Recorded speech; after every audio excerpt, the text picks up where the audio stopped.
2024 September 21 பல நூற்றாண்டுகளாக இலங்கை நாட்டு மக்கள் எதிர்பார்த்த அந்த கனவு நனவானதை அடுத்த ஜனாதிபதி செயலகத்தில் ஒரு இருட்டறையில் ஒளித்து வைக்கப்பட்டிருந்த இந்த அறிக்கை 25 வருடங்களை பின்னர் இன்று வெளியே வந்திருக்கின்றது. தாய்நாட்டை கொலை செய்ய முயற்சித்தவர்கள் அவர்களின் கொடூரத்தன்மை சம்பந்தமான அறிக்கை மாத்திரமல்ல, 25 வருடங்கள் ஒரு இருட்டறையில் இருந்த இந்த அறிக்கைக்கு சட்டம் மற்றும் நீதியின் வெளிச்சம் கிடைப்பதன் மூலம் அந்த அறிக்கையின் சிபாரிசுகளை நீதியை எவ்வாறு நிலைநிறுத்துவது என்பது சம்பந்தமாக எதிர்கால சந்ததியினருக்கு ஒரு சாட்சியாகவும் இருக்கும் என்பதை நான் இங்கு நம்புகின்றேன். இந்த சித்திரவதை கூடத்தில் கடுமையான சித்திரவதைக்கு உட்பாக்கப்பட்டு அதே போன்று சாட்சி கூறுகின்ற சந்தர்ப்பத்திலும் கூட அந்த அதிகாரம் பொருந்தியவர்கள் அவர்களுடைய நண்பர்கள், கணவன், மனைவி, சகோதரன், சகோதரிகள், பிள்ளைகள் அனைவரையும் கடந்து சென்று சித்திரவதைக்குள்ளாக்கி 1976 அதிக அளவோ பெருமளவோ பலத்தை கொண்டிருந்த ஐக்கிய தேசிய கட்சி அரசாங்கம் மக்களுடைய அபிப்பிராயம் இல்லாமல் ஒரு நிறைவேற்று ஜனாதிபதியை நியமித்ததாகவும் அரசியல் ஜனநாயக ரீதியான தொழிற்சங்கங்கள், மாணவர் சங்கங்கள், இலக்கியவாதிகள், சமய தலைவர்கள், தொழிற்சங்கவாதிகள் போன்றவர்களை தடுத்து நிறுத்தி மக்களுக்கு எதிராக ஒரு மனித கொலையினை அந்த காலப்பகுதியில் இருந்த தலைவர்கள் மேற்கொண்டு 3 தசாப்தங்களுக்கான யுத்தத்துக்கு அது இட்டு சென்றது என்ற அடிப்படையிலும் ஐக்கிய தேசிய கட்சியின் அரசாங்கத்தின் அமைச்சர்களால் ஏற்படுத்தப்பட்ட கருப்பு ஜூலையினை ஏற்படுத்தி இடதுசாரி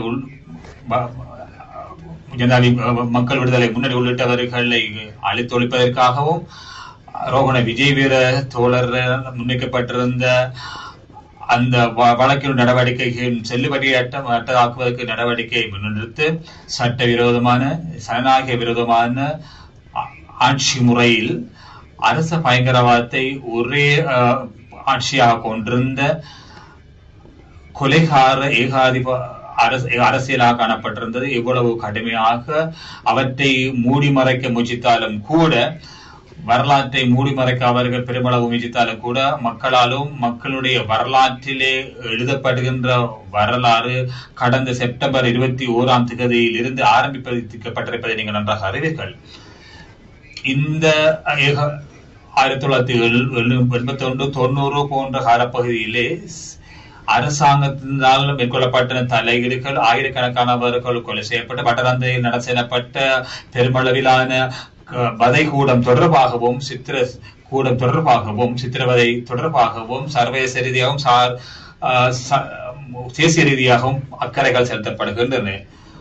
71 ஆண்டிலிருந்து 81 வரையாகவும் ஐக்கிய தேசிய கட்சி மேற்கொள்ளப்பட்டிருந்த அதே போன்று அரசாங்க மாற்றங்கள் காரணமாக இந்த சட்டவிரோத ஜனநாயக விரோத மோசமான ஆட்சியை நிறுவி அந்த சாபத்துக்கு எதிராக மீண்டும் ஜனநாயகம் கட்டியெழுப்பப்பட்டிருக்கின்றது. அந்த இருளான யுகத்திலே ராஜபக்சர்களுடையாகவும் பலர் கொலை செய்யப்பட்டிருந்தார்கள். அதனை சூரியகாந்தை போன்ற மனித கொலை மேற்கொள்ளப்பட்ட அதே போன்று பட்டலந்தை போன்ற வதை முகாம்கள் தொடர்பாகவும் அப்போது இருந்த தலைவர்கள் அங்கிருந்து சென்று அது வெளிப்படுத்தப்படுகின்ற போது மக்கள் நீதி நியாயம் நிறைவேற்றப்படும் என்று எதிர்பார்த்தார்கள். தங்களுடைய அன்புக்குரியவர்களுக்கு என்ன நடந்தது என்று ஆவலோடு எதிர்பார்த்துக் கொண்டிருந்தார்கள்.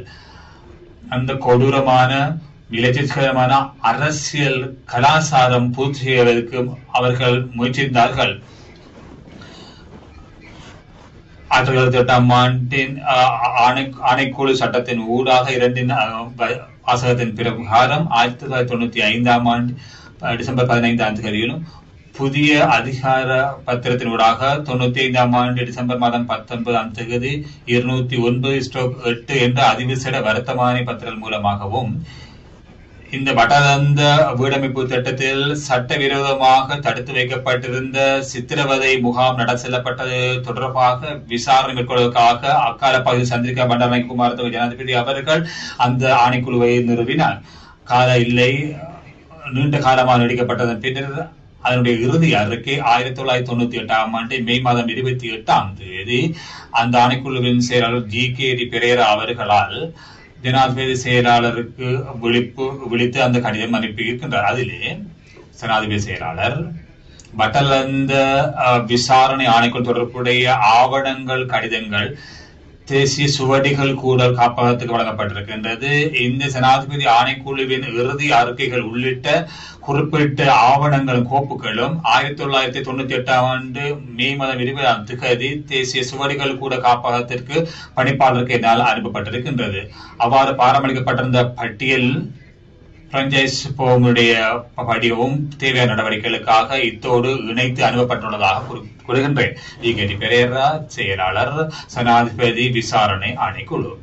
கௌரவ சபாநாயகர் அவர்களே, இந்த அறிக்கை அதனோட அடிப்படையாகின்ற 1000கணக்கான சாட்சி குறிப்புகள் அதனோட உள்ளடக்கமாக காணப்படுகின்றது. இந்த சித்திரவதை கூடத்தில் கடுமையான சித்திரவதைக்கு உள்பாக்கப்பட்டு அதே போன்று சாட்சி கூறுகின்ற சந்தர்ப்பத்திலும் கூட அந்த அதிகாரம் பொருந்தியவர்கள், அவர்களுடைய நண்பர்கள், அந்த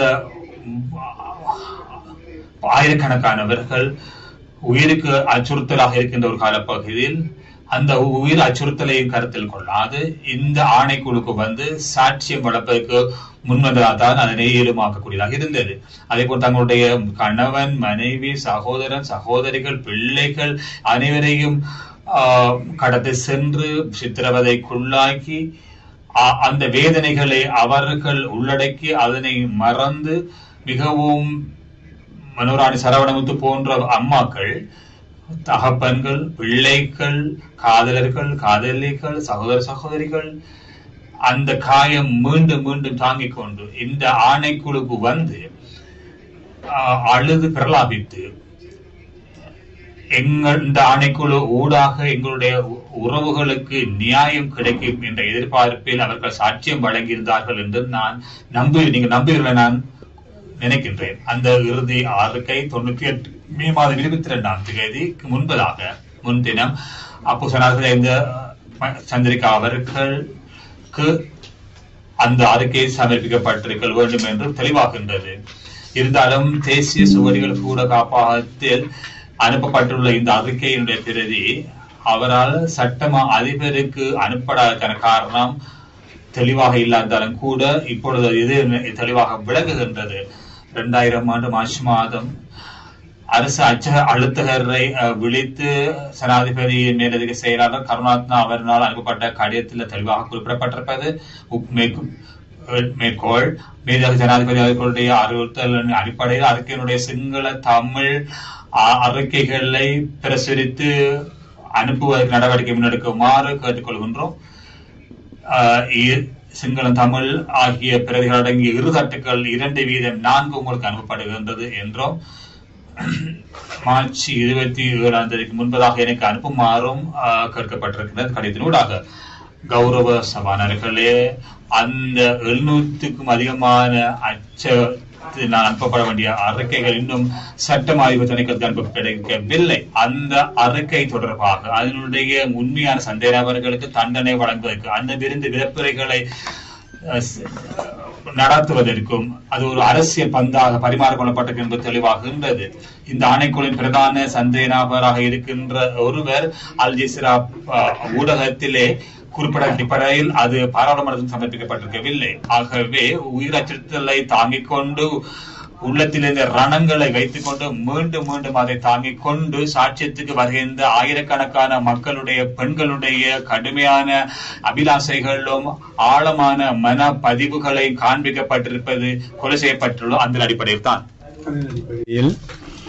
1980 முதல் 35 வருடமும் ஆணைக்குழு ஆரம்பிக்கப்பட்டு 30 வருடமும் ஆணைக்குழுவின் அறிக்கை வெளியிடப்பட்டு 25 வருடங்களும் கடந்துள்ள நிலையில் எனது கட்சி மற்றும் அமைச்சரவையினால் எனக்கு ஒரு பரம்பரையின் இந்த மனச்சாட்சியை உள்ளடங்குகின்ற இந்த அறிக்கையை பாராளுமன்ற சமர்ப்பிப்பதும் அதனை பொதுமக்களுக்கு வழங்கவும் பொறுப்பு கையளிக்கப்பட்டிருக்கின்றது.